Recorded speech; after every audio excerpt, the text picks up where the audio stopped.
Hello everyone, I'm back with another video for you today. I really wanted to cook in the kitchen, but I ran into some difficulties. I tried some different things. I wanted to make a tempo-based wave deck, and I wanted to enable AERO in the ways that we've seen in the past, just locking down the game on that final turn, forcing your opponent into the location that they're already winning while you take the other two. I started with some Doctor Doom shenanigans and things like this, but in the end I found it wasn't super consistent, and I just found myself getting closer and closer and closer to a movement focused build. So this is a deck you may have seen, somewhat similar version of this at some point with Wave, with the Magneto, of course. A bit of a movement synergistic card that you can slam at the end of the game after playing your Wave on turn 5. That is basically the premise of this deck, is you get ahead in power. In the early game, you play things like the Iceman, the Nightcrawler, for, some good early game plays. You can synergize movement cards with Kraven for a nice low mana, powerful engine. You've got things like Silk, Medusa for big power, just raw stats. Same thing with Maximus, you play that on turn 3 a lot of the time. And you just try to get as much presence on the board so that you can slam Wave on turn 5, and then follow up with a Magneto or an AERO or whatever it will be. Doctor Doom I had in before, and it sometimes worked, but I felt like I had a bit too much top end, and it was making the early game a bit weaker.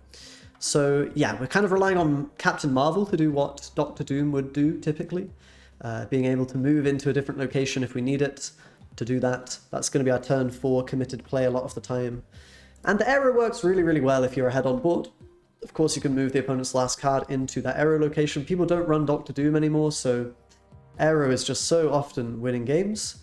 And Magneto is honestly really good as well in this meta, because while it doesn't work super well against the Brood decks, because they tend to fill the board up anyway, it can work very nicely against Darkhawk, and even against Dracula. And, there's just a lot of 3s and 4s in the meta at the moment, so Magneto can make some really tricky situations not so tricky. It can really surprise the opponent, mess them up, and take wins for free. So this deck's very sneaky. You've got a lot of movement, and with that Wave, you can sort of just put your points on the board, wave the opponent, and then just move around. Just move around wherever you need your points, such that you're winning the sort of Wave turn 6.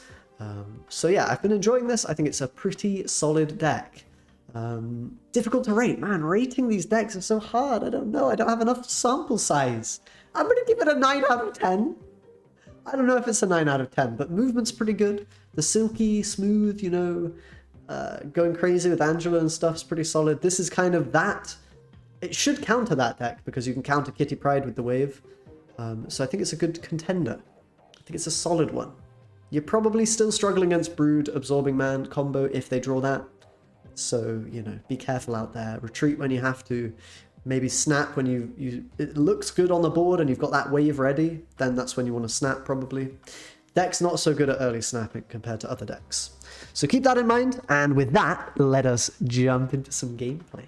Okie dokie, what do we got? Shadowland, we've got the Kraven and we've got the Silk, so maybe we can make something happen here. Miles as well. Gonna try to slot that in maybe on turn 3 if we can, although it might be difficult to make Silk move on turn 2. That's when we're gonna play her probably, so... Nebula coming down, we can take away some of the value there. And Sanctum should be good for us in theory, although Medusa value isn't going to be quite so good.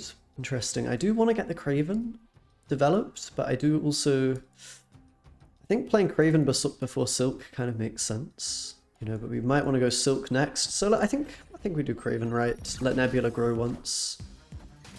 Not the end of the world. Armor suggests the opponent's probably playing Shuri, which can, in theory, be a bit of a problem for us. Even though we can get into Sanctum, they can play Vision to move in there, so we've certainly got to keep that in mind. I think we go here, Silk plus Iceman, try to move that across to the negative zone. Hopefully Iceman hits Shuri, that can be really good for us. We're going to have Miles Medusa next turn if we want to go for that. I don't think I'm going to snap. I'm a little bit afraid. Okay, Cosmo coming down. Interesting. It means they got no more space in that location. which means we should take a relatively easy win there, I would imagine. Jeff, we probably want to play in Sanctum, right? We can skip playing the Medusa. I think I want to snap here. It just should be quite a good spot to be in. I think I'm not going to overthink it too much. I suppose there's an argument actually to move the Silk. So if we do this, then we can maybe move Silk into the middle as well. Do we want to do that? And we certainly want to bounce it for the chance of hitting Kraven. I think it's okay. I think it'll be okay. It might even move now, I guess, yeah. Okay. Magic is interesting, shall we say. It's moved to the middle, so that's probably good for me. Captain Marvel is a card we now have as well. The Nebula value is a little bit troubling. I think I want to play Captain Marvel here and just allow the Nebula to grow a little bit. Not able to really move in a way that benefits my Kraven too much here, which is... It's a little bit awkward on the board space, that's for sure. I'm a bit worried that the opponent could have... Well, it's hard to say exactly what. Maybe an Arnim Zola or something, but they are going to retreat here. So they've basically given up all hope of winning this game, which is fair enough. Not sure about the Cosmo play, not really sure what the idea there was. Maybe they were anticipating some kind of movement coming in that they could stop. I don't know. But okay, pretty chill win to start things off. They do have a magic, which kind of confuses me. Not really sure what that's all about. We have Iceman into Medusa, pretty solid curve. Captain Marvel for turn 4. Which is pretty nice. Nebula there is a little bit annoying. It's meaning my Medusa will not turn it off, as it were. I'll play the Medusa here. I kind of am tempted to snap, to be honest. Just we have a pretty solid curve. We can draw a 3-drop here or even a 2-drop. Both would be perfectly acceptable. Lechaguila honestly is very annoying. I don't really want to put rocks into my deck right now, so I think I have to play Maximus mid and allow the the Nebula to grow, which isn't necessarily ideal. Also, drawing the opponent's cards isn't necessarily ideal. Certainly tempting to just drop Captain Marvel middle, since it benefits from the Stark Tower and can move away. It does mean I'll be a little bit... I think I'm going to do it. It does mean I'm going to be a little bit easily readable. They'll be able to win this location if they want. I've committed a lot there, though, so if they do want to go into Stark Tower with many cards, then hopefully we'll be able to win the other 2 locations. Snap here is a little scary. I think I'll stay in. Although with the armor, you imagine Shuri might be coming here. I think I'm going to stay in, but it's a little... feels a little scary, for sure. Okay, gonna be magic. I'm not all that worried for the time being. I mean, magic's fine, but it's not the most scary thing. I guess the Lechaguila is a bit of a problem. I don't really want to be shuffling rocks right now. I think I have to kind of maybe just skip playing these cards here, or just play one of them for value. The Nebula value here has just been really disgusting, honestly. Do I risk the rocks? This location as well. I mean, if we hadn't got this, would have made the Nebula a lot easier to deal with. I think I will go ahead and play for Jeff at least. Definitely going to miss out on some value here, but I'm just playing Leech. Okay, kind of doesn't do a whole lot. I'm pretty okay with that. I think I will go with Wave at this point and just finish up with Magneto. Is that the play? It's not super strong, but honestly we might stop them from doing, you know, doing scary things. Let's make a play like this, I think.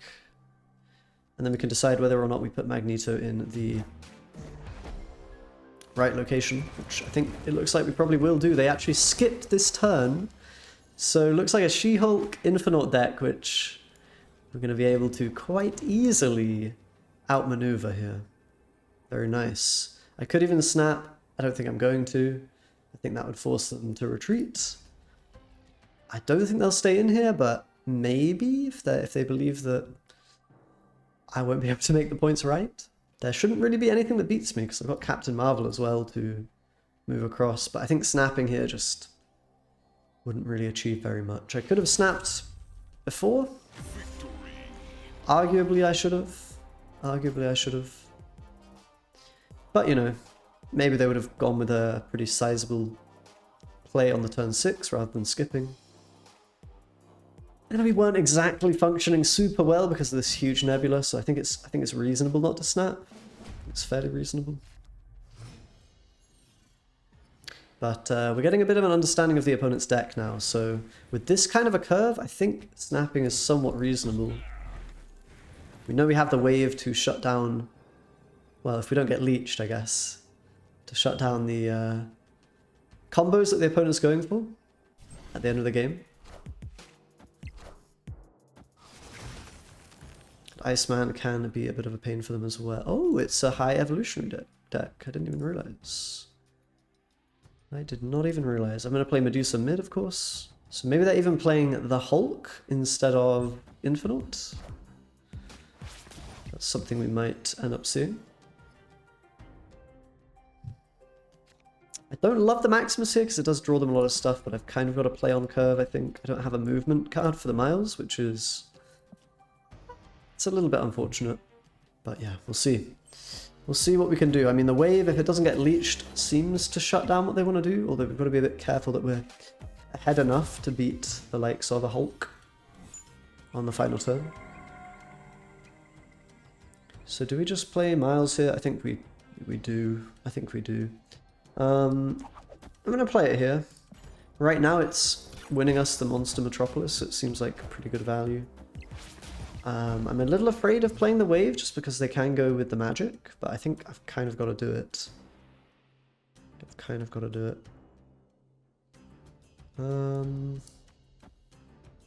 Definitely want to play a card over here to stop the nebula value. Kind of want to play Kraven middle just to keep them guessing at how much power I can have there. We know they've played a 5-drop here. Okay, interesting. And 2 mana floated. Okay, so actually a 3 mana card in the middle. Could be a Cosmo. I would kind of imagine that's what it is, but we have priority. So Cosmo doesn't cause too much of a problem. I don't believe magic works with this location. A little bit tricky though, honestly, because they have the potential to gain points with Sunspot. I feel like my play here is just AERO to the right to move them in here. Now, there's a risk that Misty Knight can hit the armor, which would be really bad. But the Sunspot right now is winning them this location, so... it's also not sure I have enough in the middle. A little tricky. I'm going to play it out here with the AERO and see if it's enough. I think it should be, but... kind of have to see. Okay, Misty Knight didn't go on the armor, that's good. What did they play? Oh, they played a She-Hulk. Of course, because they skipped. They skipped, was it the turn 3 or the turn 4?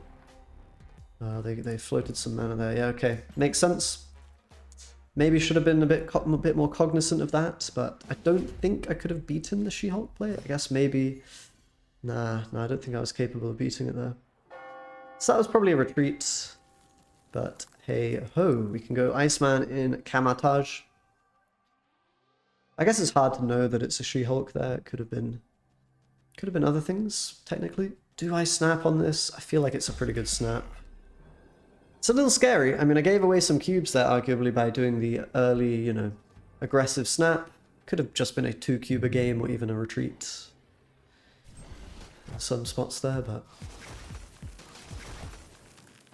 go with Iceman. It's very good in Kamatage. It makes the opponent's hand very difficult to play. We want to play the Jeff, I think, just to enable the option of Miles. And we'll probably want to move it to Mojo World if we do move it.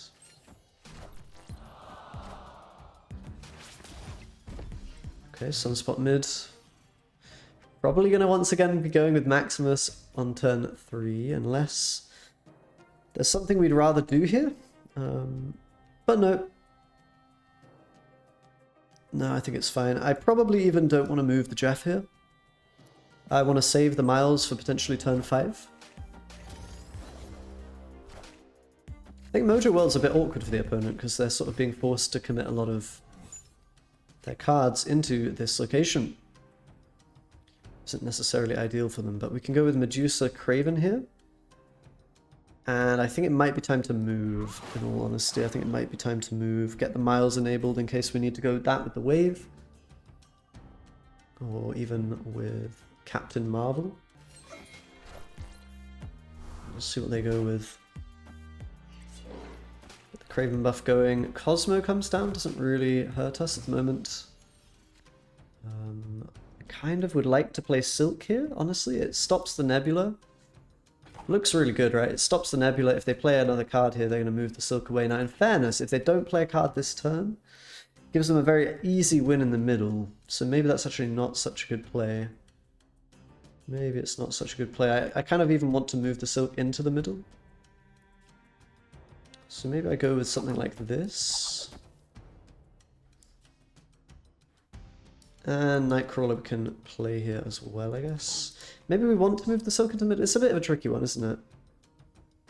Maybe we don't want Silk to move at all. I'm not sure. Maybe no movement on Silk. Yeah, we just... Well, the opponent can move it, I guess, but... I think I'm going to do this. As my play. Okay, the opponent will end up moving it, which could be a little awkward. I have no cards in hand right now as well, so we're kind of top decking.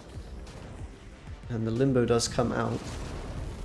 So now Wave would be a really nice draw. Of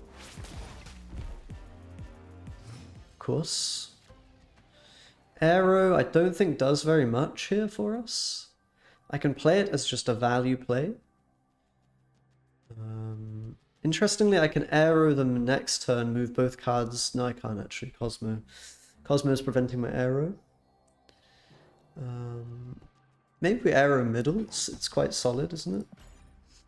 Just get some points there. They're going to play a She-Hulk. Okay, that's not worked out super well for me. We kind of just get there. And there's the wave as well at the end. I think we've got a retreat here. It's not... Yeah, I guess the AERO play here was a bit incorrect, but I don't think we're ever really winning without, you know, waving them. I think they've got my number there. There's some interesting interactions here with the magic and the wave. I probably shouldn't be snapping so early, honestly, because the way this game plays out, it's very dependent on the cards that I draw later in the game. I think as to whether or not we can win. So I definitely had a good start, but gave away some cubes here, which isn't super ideal. This deck's not quite like, you know, Brood Absorbing Man, where if you just draw your combo, you can kind of go crazy with it. I think it's a lot more dependent on what the opponent's playing and how you're able to interact with that. Okay, they do have an Infernaut. It has been discarded. Okay. So they've got backup cards to use with that magic combo. I really do need to be finding wave on, you know, on that magic turn or turn, you know, turn whatever it is. I think we need to be doing that. Jeff turn 2, Maximus turn 3. It's okay. It's not the perfect curve, but you know. This Magneto variant is so nice. Just such a fan. Yeah, the Shocker as well. Goodness me. Okay. Well, we're going to want to play Captain Marvel next, so I won't move yet with Jeff. I'll just play the Maximus. Once again, we kind of give them all their cards, but hopefully it won't be the end of the world. And Captain Marvel can go mid, which is pretty fine and dandy. I don't think I need to move again. I can always just play the Mars out because of the Limbo. It's going to be a longer game with more energy and such. Okay, they've gone with a snap. I'm a little bit... I don't think I can retreat here. I don't really want to try winning 3 in a row. I think that's a bit of a tall order. It's a lot better if we can win this. And to be fair, my start hasn't been terrible. So here's hoping we can make something happen. They've played the Nebula here. That is a little bit awkward for me. I would like to play Iceman there regardless, I think. I think I would like to play Iceman there just to get the Nidavellir value. Now, tempting to move... I think I moved Jeff across as well, just because, again... get the value there. We don't have AERO, so playing all our cards here shouldn't really be a problem. Shouldn't really be a problem. So I think I'll keep it chill and just play the Iceman. It's not a very strong play in all honesty. And Leech, kind of annoying. Does this stop my miles here from working, I guess? It's not the end of the world because it didn't hit the wave, so we still have that available. I think I will go with it here. My miles is actually still 1 mana, so that's kind of chill.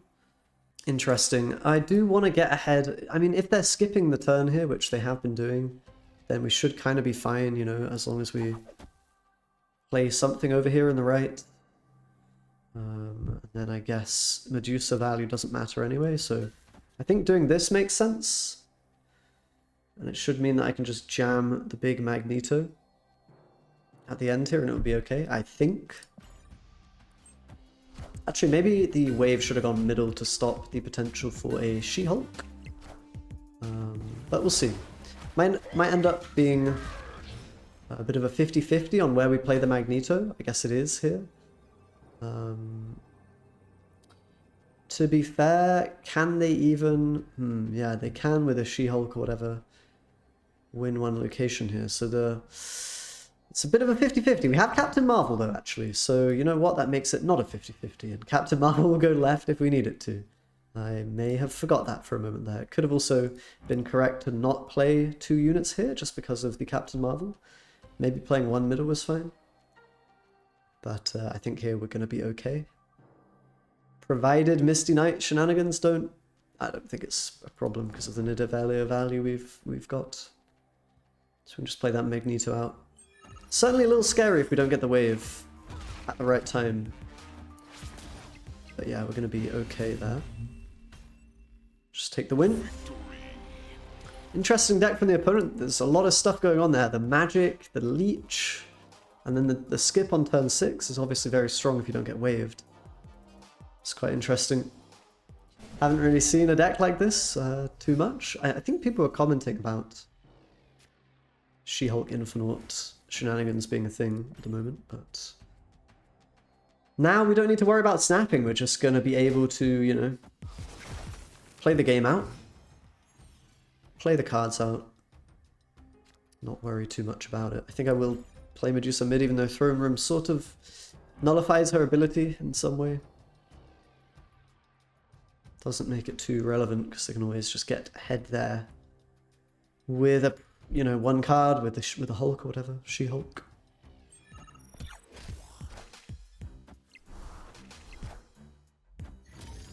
Armor coming in, that's good. That means that at least we've traded 1 for 1 in that location for the time being.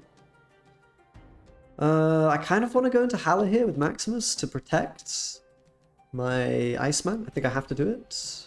Even though they probably won't play there because it's a bit risky. I mean, they might, and it looks like they have. Okay, they've just gone for magic. Fair enough. Now I will try to prevent the Nebula value from hurting us here. Double Limbo coming in. Gonna start playing some cards over in this location. Captain Marvel on the board is just so nice if we do manage to get the wave. Obviously here, I've been playing a lot of Maximus early, so it does give them all their tools, you know, their Leech, their She-Hulk, their, you know, all the good stuff. So that's a little bit dicey.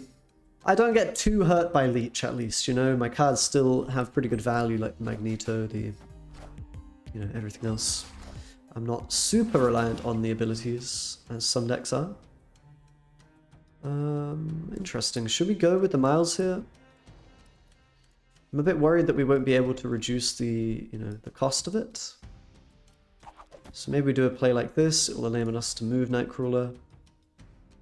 Again, if we can draw the wave on turn 6, that would be perfect.